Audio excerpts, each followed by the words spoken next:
Hi guys. I hope आप सारे अच्छे होंगे। आप लोगों के प्यार के लिए तहे दिल से धन्यवाद। आज का जो टॉपिक है, मैं यूथ के लिए स्पेशली बना रहा हूँ, क्योंकि मैं भी एक ऐसी स्टेज में था जब यंग था। मुझे ये नहीं पता था लाइफ में करना क्या है, और बस बिना सोचे समझे मैंने डिफेंस ज्वाइन कर ली थी। सो आज की जो वीडियो हम बनाएंगे वो अग्निवीर के बारे में, जो यंग बच्चे हैं, ताकि उनको सारी चीज़ें समझ आए कि एक्चुअल ये है क्या। जाना ना जाना आपका डिसीजन है, मैं सिर्फ आपको गाइड कर सकता हूँ मेरे नज़रिए से मैं क्या सोचता हूँ। सो चैनल को लाइक एंड सब्सक्राइब करें। एक चीज़ और आपको बताना चाहूँगा, खाली फिटनेस ही नहीं, being a responsible citizen of this country, मुझे लगता है कि मैं अपने समाज और अपने यूथ के लिए कुछ ऐसी चीज़ें भी करूं, उनके अंदर अवेयरनेस आए हर चीज़ को लेके। सोसाइटी क्या होती है, एक अच्छा सिटीजन किस तरह से बना जा सकता है, वो चीज़ें भी बहुत ज़रूरी है आपकी फिटनेस के साथ साथ। फिटनेस तो प्रायोरिटी है, वो मैं आपके साथ में हमेशा शेयर करता रहूँगा कि किस तरह से फिट रहा जाए, लेकिन ये चीज़ें भी बहुत ज़रूरी है। करियर, एक अच्छी सोसाइटी, एक हमारी जो संस्कृति है, उसको कैसे हम बचा के रखें। आशा है कि आप लोग मेरी बातों को समझेंगे और अपनी ज़िंदगी में उसको अप्लाई करेंगे। वीडियो स्टार्ट करते हैं। मैंने डिफेंस ज्वाइन करी थी आफ्टर 12th। सो उस टाइम में एंट्री होती थी MER, मैट्रिक एंट्री रिक्रूट।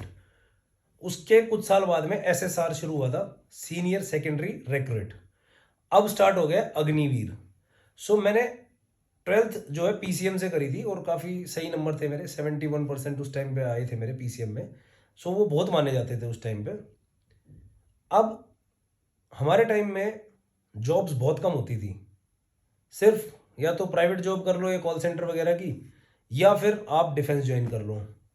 अब जब डिफेंस ज्वाइन करनी थी तो ये नहीं पता था ऑफिसर क्या होता है और सेलर क्या होता है। ये मैं आपको क्लियर कर दूं, मुझे नहीं पता था इस बारे में। मैंने फॉर्म भरे 12th के बाद में, एग्जाम दिया, क्लियर हो गया, और आई वॉज सो एक्साइटेड। मैंने सोचा कि डिफेंस ज्वाइन कर लेनी चाहिए, अच्छा सरकारी नौकरी मिल गई बहुत छोटी सी एज में। और मेरा फैमिली बैकग्राउंड भी डिफेंस से ही है, मेरे फादर, मेरे दादाजी, चाचा, मामा, काफ़ी लोग डिफेंस में ही हैं, सारे ही हैं तकरीबन। तो वही फ्लो में मैं चला गया। जब मैंने ज्वाइन करी तब की बताता हूँ, और आज में फ़र्क क्या है अग्निवीर में, मैं बेसिकली आपको डाउट्स क्लियर करूँगा। तो मैं चला गया ट्रेनिंग पे जाने के बाद में मेरे को एक चीज़ जो फील हुई कि मैं गुड़गांव से था, एक अच्छे रेप्यूटेड स्कूल से पढ़ा हुआ हूँ, तो मुझे कहीं ना कहीं थोड़ा सा एडजस्ट करने में दिक्कत हो रही थी, क्योंकि बेसिकली जो ये एंट्री थी सेलर्स वाली, इसमें नॉर्मली थोड़े से गांव के बच्चे आते हैं, तो मैं उनके साथ में एडजस्टमेंट थोड़ा सा मेरे को दिक्कत हुई थी। चलो एडजस्ट भी हो गया था, कोई दिक्कत नहीं थी। लेकिन वहां पर जो काम करने पड़ते हैं, अगर आप सोच रहे हो कि वहां आप मौज मस्ती करोगे या आप सिर्फ वहां पे गंज चलाओगे, वो डाउट आपका क्लियर कर देता हूं मैं। ऐसा कुछ भी नहीं है भाई, क्योंकि कोई वॉर हो नहीं रही है। ट्रेनिंग आपको ज़रूर मिलेगी, बेसिक आपको जो सिखाया जाएगा, गन्स चलाना, मैगजीन लोड करना, वो सब उसके अंदर रहेगा, उसमें कोई डाउट नहीं है। लेकिन वहाँ इसके अलावा भी बहुत सारी चीज़ें होती है। आपकी ड्रेस जो है आपको खुद धोनी है, अगर आप, आपके बूट आपको पॉलिश करने हैं, जिस आप एरिया में रहते हैं उसकी सफाई आपको खुद करनी है। इसके अलावा अगर आपका ट्रांसफ़र शिप में आता है, डेफिनेटली शिप में आएगा ही आएगा, तो शिप के अंदर झाड़ू भी लगानी पड़ती है, वहाँ पर आपको पेंट भी करना पड़ता है। PT परेड इससे अलग होती है, वहाँ पे एक तरह से आपको सारी चीज़ें करनी पड़ेगी फिजिकल जितनी भी है। तो अब ये ना सोचें कि आप जाके वाइट शर्ट और पैंट पहन के, मैं नेवी की बात कर रहा हूँ, आर्मी और एयरफोर्स अलग है, थोड़ा बहुत उनके बारे में बता दूंगा। ऐसा कुछ भी नहीं है, वहाँ पे काफ़ी सारी ड्रेसेस होते हैं, उनके नंबर होते हैं। काम करने की ड्रेस अलग होती है। वाइट ड्रेस जो होती है नॉर्मली वो या तो आप किसी ऑफिशियल मीटिंग में जा रहे हैं या किसी ऑफिस में जा रहे हैं तब पहनते हैं। ब्लू कलर की शर्ट, ब्लू कलर की पैंट होती है जो काम करने की ड्रेस है। उसमें भी एक और ड्रेस होती है, नंबर 10 10 ये ऐसे करके उनके नाम है। तो ये अपने दिमाग से निकाल देना कि वहाँ जाके आपकी लाइफ एज ए हनीमून होगी, आप मौज मस्ती करेंगे, बिल्कुल नहीं कर पाएंगे। फिक्स टाइम होगा उठने का, फिक्स टाइम होगा सोने का, नींद आ रही हो ना हो उस टाइम पे आपको लाइट्स ऑफ हो जाएगी और सोना ही सोना है। बाहर मौज मस्ती नहीं कर सकते आप, अगर सोच रहे हो बाहर जाने का भी टाइम है और आने का भी टाइम है। कहीं आप सोच रहे हो पूरी रात बाहर घूमो, ऐसा भी कुछ नहीं है। ये सारी चीज़ें मैंने देखी वहाँ पे, मुझे लगा कि मैं सोच के कुछ आया था और है कुछ, तो मैं वहाँ एडजस्ट नहीं कर पाया, और मेरे ड्रीम्स भी कुछ ज़्यादा ही अलग थे। मैंने बहुत जल्दी वहाँ से छोड़ने के लिए सोचा, और उसके लिए मैंने काफ़ी बार मैं वहाँ से एब्सकॉन्ड भी हुआ, मैं वहाँ से भागा, घर आया, और ऐसे करके ये इनडिसिप्लिन सा होता रहा मेरी लाइफ में। बहुत यंग एज थी, कुछ समझ नहीं आ रहा था कि ज्वाइन तो कर लिया, छोड़ू कैसे, क्योंकि बॉन्ड हो जाते थे पहले, 15 साल से पहले आप छोड़ नहीं सकते। सो मेरे एक कमांडिंग ऑफिसर थे जिन्होंने मेरे से पूछा कि तू चाहता क्या, तो मैंने बोल दिया सर मैं शायद यहाँ नहीं रह पाऊंगा, और मेरा मन भी नहीं है, आप कैसे भी करके मेरे को डिस्चार्ज करो। तो उन्होंने मेरा एक रिक्वेस्ट लेटर भेजा था, जो कि जल्दी ही अप्रूव हो गया, और आई से थैंक टू हिम, और मैं छूट गया वहाँ से। वहाँ से छूटने के बाद में, चलो वो कभी किसी और वीडियो में करेंगे कवर कि मैंने क्या किया, कैसे अपने आप को सेटल किया, लेकिन बेसिकली अब आते हैं अग्निवीर पे। फिर उसके बाद में सीनियर सेकेंडरी रिक्रूट जो है वो हायर करने स्टार्ट कर दिए इंडियन नेवी ने, और वो 12th में जिनके पीसीएम थे सिर्फ वही बच्चे जा पाते थे। अब जो अग्निवीर स्टार्ट हुआ है हमारे टाइम में, एक चीज़ और बता देता हूँ, सैलरी काफ़ी अच्छी थी, ठीक है। जो मेरे साथ के लोग हैं उनकी सैलरी काफ़ी बढ़िया थी, 60-70 हज़ार रुपये कमा रहे थे। अभी जो रिसेंट में कर भी रहे हैं, और जो रिटायर भी हो लिए उनकी बता रहा हूँ मैं, तो उनकी सैलरी काफ़ी अच्छी थी। मैंने 2003 में ज्वाइन किया था, 2003 में, ये बता देता हूँ आपको, बहुत काफ़ी टाइम पहले की बात हो चुकी है। सो अब ये जो अग्निवीर स्टार्ट किया, इसका नुकसान बताता हूँ आपको। मेरे हिसाब से एक गांव का बच्चा जिसका पापा जमींदार है, खेती करता है, उसका एक सपना होता था कि बच्चे को फौज में भेज दूंगा, लाइफ सेट हो जाएगी, 15 साल नौकरी करेगा, रिटायरमेंट के बाद आके यहाँ कोई छोटी मोटी नौकरी या कोई बिजनेस कर लेगा, और पेंशन आती रहेगी। ये एक सेटिस्फेक्शन होता था, और जॉब सिक्योरिटी होती थी। अब जो बच्चे जाएंगे एज एन अग्निवीर, उनको बता देता हूँ कि क्या दिक्कत होगी।